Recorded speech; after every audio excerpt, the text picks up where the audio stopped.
Please listen carefully.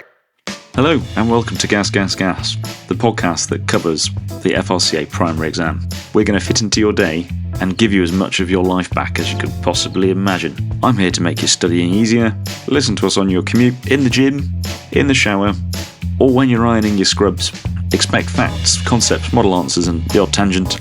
Check out the show notes for all the detail and remember to follow the show so that you never miss an episode. Let's get on with it. Okay, welcome to another Viva where it's Tom versus James, aka Dr. Gas. This is a pharmacology Viva. Apparently it's meant to take 15 minutes, but I'm sure it's going to be another hour of Tom's life that he wishes he could get back from me. Are you ready there, Tom? Yep.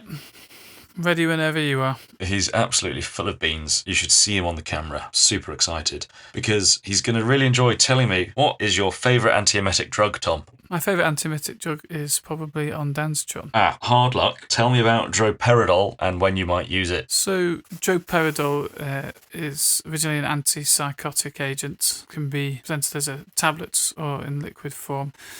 It has strong antiemetic activity as well as its antipsychotic activity, and it works by inhibiting signals to the vomiting centres of the brain via, I believe, a histamine receptor. Why have you Droperidol'd me, James? You absolute Dopamine 2 receptor antagonist, like prochlorperazine. So Droperidol similar to prochlorperazine. Oh, because I suppose they both were antipsychotics. A little bit, yeah. So what's the mechanism of action of Droperidol, Tom? So Droperidol works by inhibiting dopamine receptors within the vomiting centres of the brain. So D2 receptors specifically. Okay, and how does that compare to ondansetron and cyclizine? Cyclizine similarly works by inhibiting signals travelling to the vomiting centres of the brain, but via histamine receptors, specifically H3 receptors. H2 receptors, guys. And ondansetron, rather than D2 receptors, acts by inhibiting serotonin receptors in the vomiting centres of the brain. Okay, and are you aware of any other drugs with antiemetic activity? Yes, we have. In anaesthetic use, commonly we use dexamethasone. The mechanism is unclear, but it's a steroid antiemetic. We have newer agents that work on neurokinin receptors. Yeah. Moving on, you mentioned dexamethasone can be used as an antiemetic. What other uses does it have as a drug? So dexamethasone, as mentioned before, is a steroid that has multiple useful clinical applications. It reduces inflammation and swelling in multiple situations. So this can be useful in the perioperative period because reducing swelling can often help reduce pain as well. So it's particularly useful in ENT surgery and in orthopedic surgery, but in multiple other surgeries as well. It can be used when there's brain swelling as a cause of increased intracranial pressure, so particularly when brain tumours are causing increased intracranial pressure, it can temporise the effects of that. And it can also be used generally as an anti-inflammatory. Those swelling reducing properties as well are also useful when upper airway obstruction, specifically in epiglottitis and croup, are present. Okay, but those all sound like very useful applications of it. What's the side effect profile like? As a steroid, it certainly isn't free of side effects. Importantly, particularly in older patients, it can be psychoactive and cause confusion and delirium in older patients. It can cause psychosis in some situations as well. It affects sleep-wake cycles, so it can leave patients feeling hyperactive, particularly if given at inappropriate times of day, such as late in the day. It can have immunomodulatory effects and reduce inflammatory response and immune response to infection. And it can have effects on blood pressure by increasing RAS activation and increasing blood pressure, essentially, particularly longer term use. Lovely. Moving on, talk me through the pharmacokinetic journey that your induction bolus of Propofol takes through your patient. Propofol is administered intravenously as an aqueous emulsion, which passes firstly into the blood. It circulates around the body and starts to diffuse into various tissues, into well-vascularized areas first initially, and then into less well-vascularized areas. So importantly for us, it diffuses into the brain. It's highly lipid soluble and highly unionized at physiological pH, so it passes easily across the blood-brain barrier and into the central nervous system, where it mediates its main therapeutic effects for anesthesia. It also diffuses widely, but it has a very high volume distribution and diffuse quite readily into well-perfused tissues throughout the body. So as this diffusion into those tissues happens rapidly, the plasma concentration falls and the concentration gradient can switch, and it can begin to diffuse back out of the central nervous system, leading to its fairly short duration of action, mainly through the fact that it distributes so rapidly after being bolused. Because it's also very fat soluble. Is that? So I was going to say also because it's very fat soluble, it will diffuse into adipose tissue readily, where it can form a reservoir, and then as the plasma concentration drops, it will diffuse back out of adipose tissue into the plasma, and that can prolong its effect, especially after prolonged infusions of propofol. So it has a context-sensitive half-time for that reason. Oh, half-time. What's half-time? Half-time is the amount of time it takes for the plasma concentration of a drug to half, and in many situations this is a constant. Excellent. How does that relate to time constant, though? So half times and time constants are relevant to exponential systems. The half time is equal to, I think, 0.693 of the half time. 0.693 of half time, yeah, that's correct. Yeah, excellent. So you've mentioned that these situations are not linear in their shifts, they're exponential. How might you describe that formulaically? Please write a diagram. Exponential systems typically are expressed as e to the power of k times t. So this... Just talk me through what E is and what those other units are, please. E is Euler's number, which is a mathematical number really that represents all systems of change where the rate of change is directly proportional to the size of the system. That's a little bit of lack of clarity, but... No, I think I know what you're getting at there. So what factors influence the onset time when you give this propofol bolus?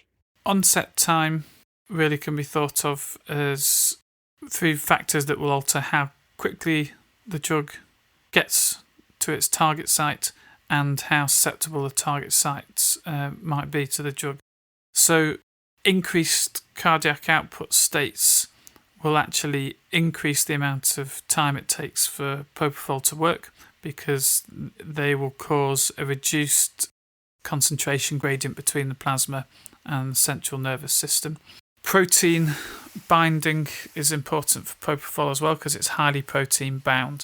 In patients with normal or high protein levels in the blood, you'll have a relatively higher onset time as the propofol binds to the protein within the plasma and doesn't move into the central compartment, whereas in older patients and patients with low protein states, they will have much lower protein binding and will produce a high concentration gradient early and have a quicker onset time. Other things that can affect onset time, well, actually the other things I'm thinking of probably affect dose more than onset time, so that's what I'd say for now. Well, yeah, you did mention sort of patient factors that, or effect site factors. Just very briefly talk me through that. So, or susceptibility, I think, is the word you chose to use, which was a very good word. That's right. So, patients, for instance, who have long-term high alcohol intake will have will have downregulated the number of GABA receptors in their central nervous system. This means there are fewer receptors there for propofol to act on, and they will normally require a high dose of propofol to achieve the same effect. Another common susceptibility factor we can see is anxiety, because patients who are extremely anxious can essentially be thought of to be in a heightened state with increased CNS activity. So you need to do more suppression in order to achieve the same result. Yes, and then often they then tank their blood pressure once they finally chill out. Yeah. Unless you calm down on the anaesthesia. Excellent, Tom. So moving forward, what is antimicrobial prophylaxis? Antimicrobial prophylaxis is the use of antimicrobial agents to prevent infection in the absence of a pre-existing infection. What things do we consider to ensure that we achieve adequate antimicrobial prophylaxis perioperatively? So in order to achieve adequate antimicrobial prophylaxis, we have to consider what type of surgery is being performed, what microbes are likely to cause infection. We have to consider which tissues need to be reached by any antimicrobial agents we use. We have to consider how long they take to reach those tissues, and then we have to administer the appropriate antimicrobial in an appropriate timescale to achieve adequate tissue concentrations by the time of surgery. What common agents do you know of that can be used for prophylaxis? So antibiotics are the most common antimicrobial prophylactic agents used in surgery. They can be divided into various classes such as penicillins, carbapenems, aminoglycosides, and various other. Could you talk me through how these drugs work then? Yeah. Large numbers of antibiotics work through inhibiting cross-linking of the peptidoglycan wall in bacterial cells.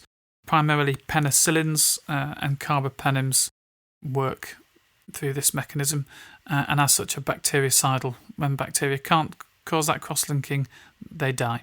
We have other agents that work on protein transcription, and there are multiple drugs that act on ribosomes. So on the 30S subunit ribosome, we have tetracyclines that inhibit that action, aminoglycosides that also inhibit that same action, and macrolides that inhibit the 50S subunit as well. We have some antibiotics that interfere with dihydrofolate reductase and other things in the folate pathway, and therefore affect DNA synthesis within the bacterial cell. So that includes agents such as sulfamethoxazole and trimethoprim. There are some agents that stop the production of, I beg your pardon, there are agents that interfere with coiling of DNA via inhibiting DNA topoimerase. I believe rifampicin is an example of an antibiotic that does that. Oh, excellent, Tom. And that is your 15 minutes up, and we've been a bit better with time this time round than our physics session. Clearly I got carried away. I guess they probably would have focused more with an antibiotic question on some, rather than going. I felt like I was just trying to remember all the antibiotics then. Yeah, but they could ask you such a question as compare or contrast the mechanism of action of antimicrobials. Yeah. And then they might then ask you about side effects of one. But that's a bit more clinical, and this is a bit more farmery if we've had something quite clinical already. Yeah, I suppose. Which you have with the antibiotics. But that's what I was thinking, are you going to pull me in a minute and talk about gentamicin or something, or what have you? And then I was in my head going, I hope he doesn't ask. I've mentioned tissue penetration. I thought, I hope he doesn't ask me about that. And yeah. Beyond Keftrax, so now I was going to struggle.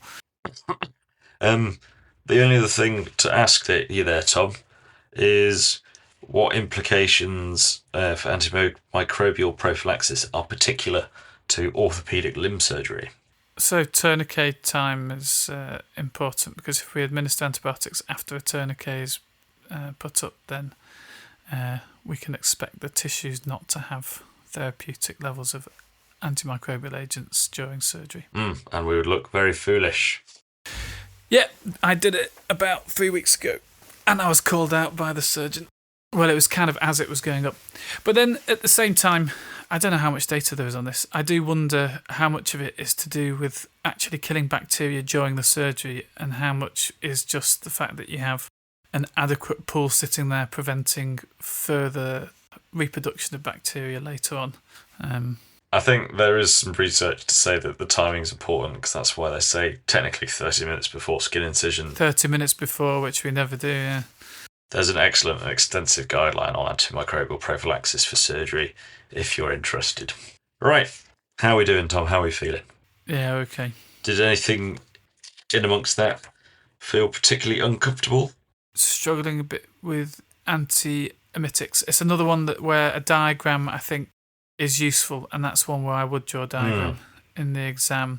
Because I kept talking about the vomiting centres, because I felt like we needed to move on, and I wasn't going to start trying to name the different receptors in, the various different parts of the brain. I just kind of treat it like which ones really hit which bits. So like cyclazine, it works on your CTZ, but also it's a vestibular sedative like prochlorperazine is. So if someone's quite prone to that, they've got BPPV, then you might get more likely to give them cyclazine. So I kind of just say... So you remember how they work first, and that reminds you that you've got HD receptors in your CTZ and your noodle, in your vestibular system. And then I think it is worth just saying there are multiple areas which antiemetics work upon. The ear, the CTZ, the cortex, and the GI tract. And then say, because metoclopramide is a prokinetic, isn't it? And that's a dopamine 2 receptor antagonist like droperidol. So you can work it out depending on which way you frame it, because you know that metoclopramide is used to make people poo. Metoclopramide works centrally as well as a prokinetic, doesn't it? It does, yeah, it does. Yeah, But you can, if metoclopramide is definitely dopamine, because if you give it to young ladies, their eyeballs go all over the place. Yeah, they have those dopaminergic effects.